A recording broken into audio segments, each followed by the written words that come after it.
very briefly introduce Dr. Kushtu Chokshi. Chokshi? I believe I said it right. She's an Ayurvedic doctor of Ayurvedic medicine and yoga practices. So please give her your attention for this evening. Thank you.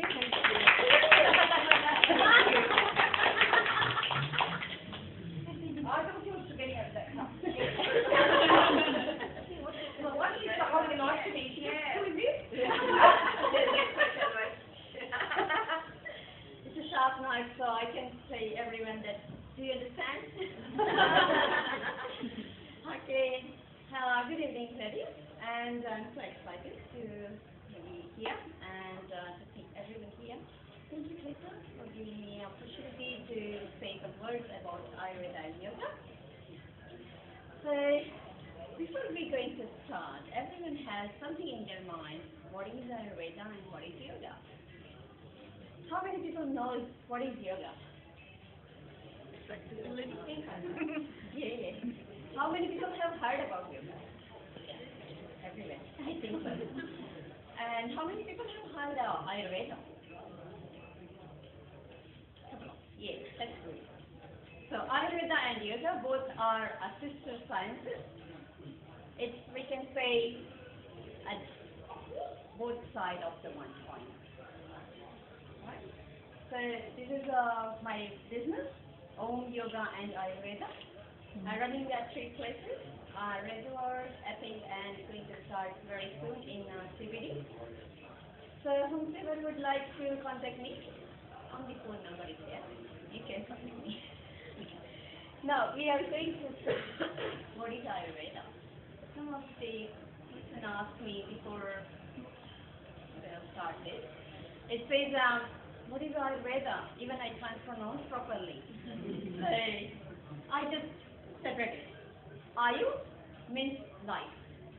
Veda means science or knowledge. Any kind of science, like any kind of thing, if you heard something new, that's for science. Because it's not here at the moment. You know about it. Just now you come to know. That's for science. Right? So science or knowledge. So science of life or knowledge of life. That's what Ayurveda. So it's not a medicine science at all. So many people have so many material ideas in their mind that it's a herbal treatment, it's a massage, it's a this, or it's a that. No. This is the particular perfect definition of the Ayurveda. It's a science of life. So everything can cover in Ayurveda. Either it's homeopathy, either it's naturopathy, either anything in the world, you can come under the Ayurveda. And surgery, the modern surgery comes from Ayurveda. It suggests your plastic surgery too. It suggests the operation, even all the weapons, how we are using in our operations, all are mentioned with figures, with measurements. So this all coming from Ayurveda, which is quietly hidden underneath. Next one, yoga. What is the meaning of yoga? Lots of people say, oh. And lots of people say, oh, I can't relax myself. I like stretching. And then, sorry, I pulled my leg. And I will be in hospital for 6 months. I can't cover my injuries. So this is not yoga at all. Yoga means to join together. What it is? What we need to join? What we need to together? It refers to union of mind, body, and soul. Some people doesn't understand, or maybe some people doesn't like to include spirituality there, but they need to align. So this is the perfect thing. Any person who is imbalanced in their thoughts, we can say whatever in your thoughts, it should be in your action, right? So whomever is in imbalance in their thoughts, words, and action, who has managed to gain balance in thoughts, words and action in their life, we can say they are doing yoga. So it's not all about exercise, it's not all about stretching, meditating, nothing at all. You are doing yoga in your life because we all are successful women, isn't it? Who is unsuccessful? No one. You all are doing yoga. It is yoga or not? Similarities between Ayurveda and yoga. Both originated from Veda, science or knowledge. Both share the same view of psychology, a non-dual philosophy and spiritual path called Sankhya. There is a different path for belief. Why I am believing in Hinduism, why I am believing in Buddhism, why I am believing in Muslim, why I believe in Christian, Orthodox, this, that. Why? Because it is quite easiest way to understand where I need to go, isn't it? What is my goal? What is my successful path? Where I feel comfortable to go with. Everything goes in a one direction, but the path is different, just like that. So both accept 5 element theory and 3 doshas. 5 elements, which is completely 100% pure knowledge. We can say, where nothing in this world, what's there? Anybody has any idea? Where nothing is there exists, what's there? Some of the space. Space. The desert. The desert. How it comes? Desert also needs something for existence. So first of all, nothing is there, space, which we can't see. Can you see? No. But still it is there, that's why we all can sit here. We have chairs and we can skip everything here. So there is a space. Then air comes. Because of air, it's a friction. We can't see, and air is fluid. We can't see air as well, but we can feel the friction. Because of the friction, it's fire. You can feel, I don't like that person. There is always friction. Fire. Yes? So because of the fire, what happens? Ooh, I need to cool down then. So what happens? Rain. That's where all elements come in activity. Water? Everywhere water, water, water. What happens? Air, water, air, water, fire. Everything is there. Space, and that's why space holds all these things. And one day it becomes settled down properly, it becomes land. And these all 5 elements in our body. Can you feel? Can you see? Can you taste? So this all, can you smell? So land has smell. Air, feeling. Here, air. Space. Because there is a space. That's why you can hear. Eye, brightness. Fire. So this all in our body. And these 5 elements come together, each and every personal, unique identity you are getting from your mother's womb. Might be air is more, might be space is more, might be fire is more, might be air and fire is more, might be earth and water is more. So that's where you can come with that kind of constitution. That's called your real constitution. And according to that constitution, you should live your life. Unfortunately, we don't have any idea what constitution I am. How many people know what constitution you are?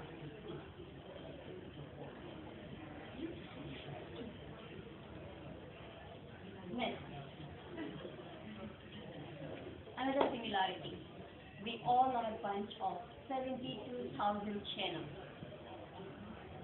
Whatever going through in our life, we are holding in a channel. Shed chakra, vital energy centers. Everything in our body. We don't need to go out and search. It's everything here. Root chakra, umbilicus, the Swadhisthana chakra, on top solar plexus, heart, throat, third eye, and crown. So lots of people are putting this kind of photo, promoting yoga, promoting kundalini, promoting something else. What it is? Do anyone know what it is? Channeling energy, chakra. Yes. Why is this chakra there? And everyone says only one thing, this chakra is always there. Floor. Clarity. Everything is in channel. Is it releasing certain things? Energy. Oh, okay, cool. I just saying, well, I must have great. So it's a source of energy and specific source of energy in specific areas. If some people are very, very open to say, I am really, really excited to have sex all the time. You don't hear that, right? Yes. Are you? This kind of patience I have got it. Oh, wow. I have got just last couple of weeks ago. You wouldn't have too many of those, would you? That's called root chakra is imbalance. One's a day. This is not normal. Not normal.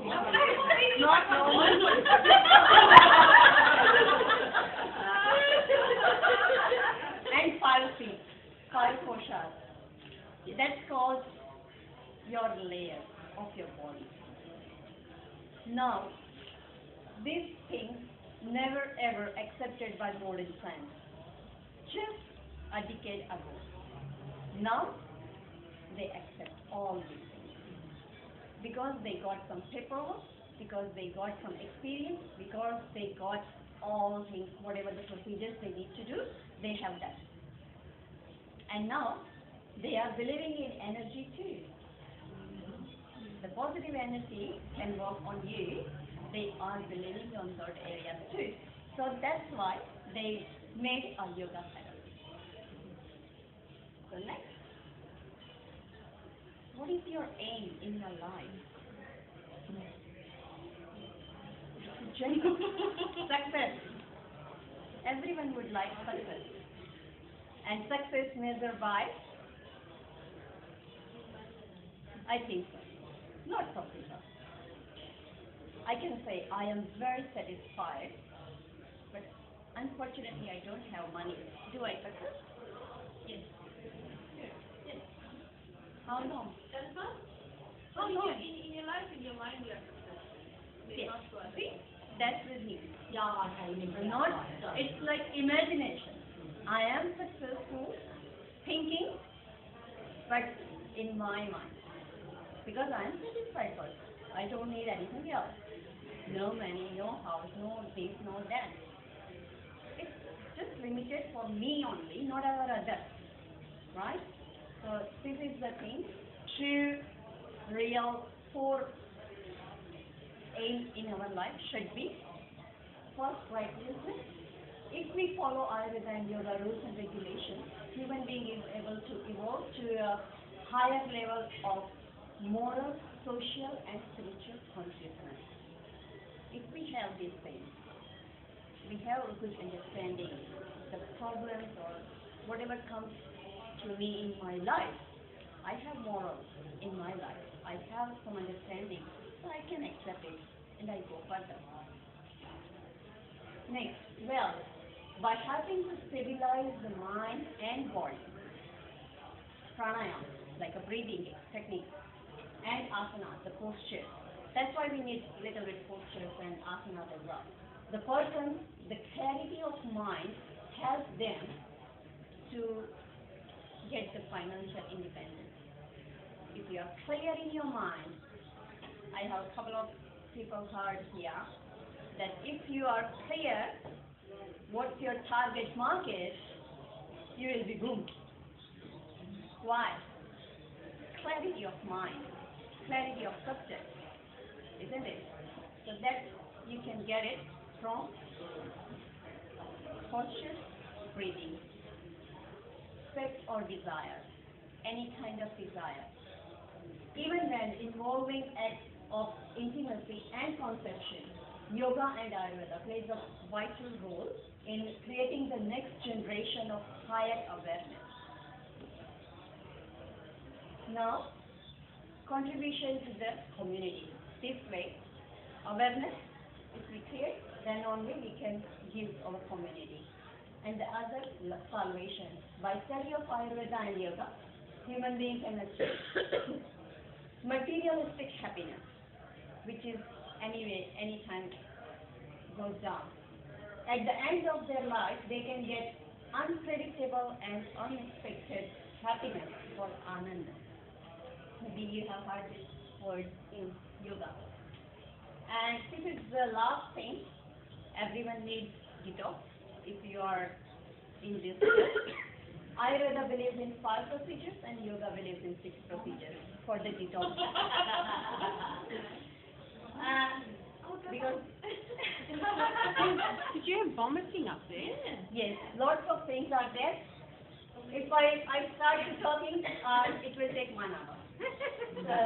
Better to go next. How it can help? Ayurveda can help in how to keep body and mind balanced and healthy by following daily practices and seasonal healthy diet rules. Yoga can help to keep your mind, body and soul balanced and healthy by practicing 8 limbs of the 8 limb practice. To keep you a little bit very quick, breakfast should be in the morning, lunch should be in the afternoon 10 to 12, dinner should be 5 to 7. And there should be at least 4-hour gap in between 2 meals. If you start following these things, you will feel a bit more energetic. And fast once a week. If you can't fast, just try to have more raw things, like a more natural. Fruits, veggies, like that. No need to cook. Yeah. 6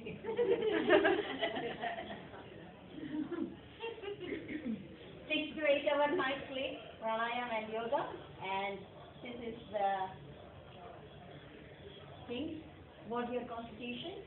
If you know, fantastic. If you don't know, please come and see. This is our service. That's it.